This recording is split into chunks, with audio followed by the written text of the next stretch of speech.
It's really a treat to be here in India, and it's incredible to see the country's leadership in advanced AI. I was last here a little over a year ago, and it's striking how much progress has happened since then. We've gone from AI systems that struggled with high school level math to systems that can do research level mathematics now and derive novel results in theoretical physics. It's also striking how much progress India has made in its mission to put AI to work for more people in more parts of the country. And India's leadership in sovereign AI, building out infrastructure, SLMs, and much more, has been great to watch. More than 100 million people use ChatGPT every week. More than a third of them are students. India is also the fastest growing market now for Codex, our coding agent that works to help people develop software faster and better.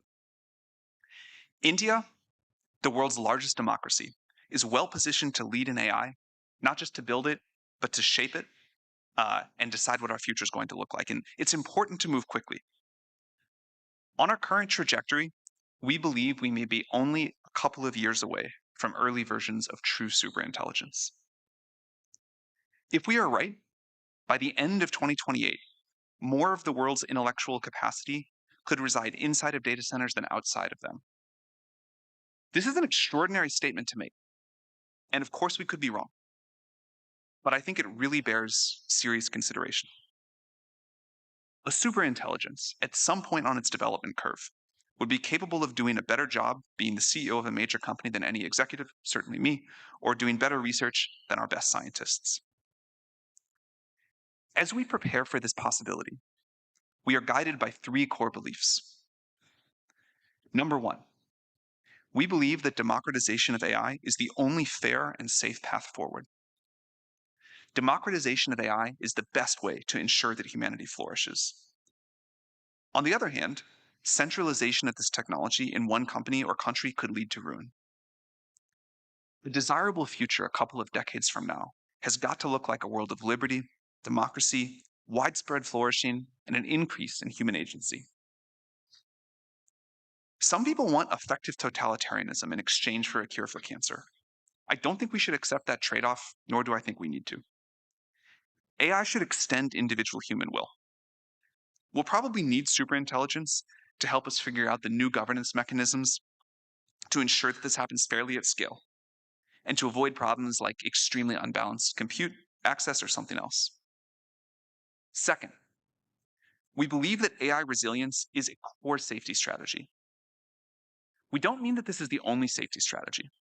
We will continue to need to build safe systems and solve difficult technical alignment challenges. But increasingly, we need to start broadening how we think about safety to include societal resilience. No AI lab, no AI system can deliver a good future on their own. For an obvious example, there'll be extremely capable biomodels available open source that could help people create new pathogens. We need a society-wide approach about how we're going to defend against this. And third, the future of AI is not going to unfold exactly like anyone predicts. And we believe that many people need to have a stake in shaping the outcome. The development of AI has already held many surprises, and I assume there are bigger ones to come. We understand that with technology this powerful, people want answers. But it's important to be humble about what we don't know and always remember that sometimes our best guesses are wrong. Most of the important discoveries happen when technology and society meet, sometimes have some friction, and co-evolve. For example, we don't yet know how to think about some superintelligence being aligned with dictators in totalitarian countries. We don't know how to think about countries using AI to fight new kinds of war with each other. We don't know how to think about when and whether countries are going to have to think about new forms of social contracts. But we think it's important to have more understanding and society-wide debate before we're all surprised. Of special note, and related to all 3 points, we continue to believe that iterative deployment is a key strategic insight, and that society needs to contend with and use each successive new level of AI capability, have time to integrate it, understand it, and decide how to move forward. This has been working surprisingly well so far. If we are right, and systems continue to improve at this pace, it's going to change the economics of a lot of things. A really great thing about AI progress is that it looks like many things are going to get much cheaper. We can have much faster economic growth. We're already seeing what AI is doing for access to high quality healthcare, education, and more. In the coming years, we expect to see robots make many products and physical goods cheaper as supply chains get automated. The limit to how far this cost reduction can go may only be government policy. But the other side of this coin is that current jobs are going to get disrupted as AI can do more and more of the things that drive our economy today.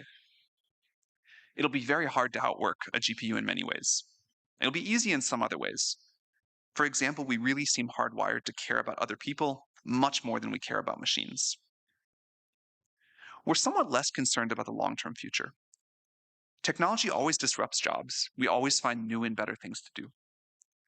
The people of 500 years ago would have thought that our current jobs often look silly, like ways to entertain ourselves, create stress. And the people 500 years from now hopefully will look at us, hopefully look to us, like impossibly rich people playing games, trying to find ways to pass their times. But we should all hope that they feel much more fulfilled than we do today. I'm confident we will keep being driven to be useful to each other, to express our creativity, to gain status, to compete, and much more. But the specifics of what we do day to day will probably look very different. Each generation has built on the work of the generations before, and with new tools, the scaffolding gets a little taller.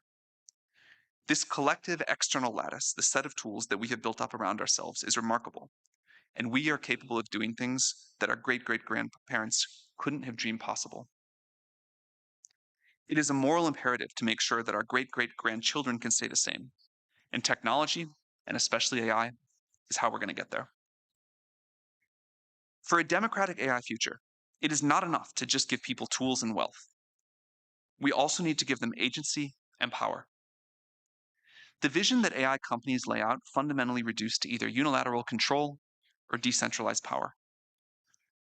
Sharing control means accepting that some things are going to go wrong in exchange for not having one thing go mega wrong, cemented totalitarian control. This is a fundamental trade-off of democracy, and it is one that we believe in very strongly as the way to give everyone collective agency over the future. Of course, this is not to suggest that we won't need any regulation or safeguards. We obviously do urgently, like we have for other powerful technologies. In particular, we expect the world may need something like the IAEA for international coordination of AI, and especially for it to have the ability to rapidly respond to changing circumstances. The next few years will test global society as this technology continues to improve at a rapid pace. We can choose to either empower people or concentrate power. Thank you very much.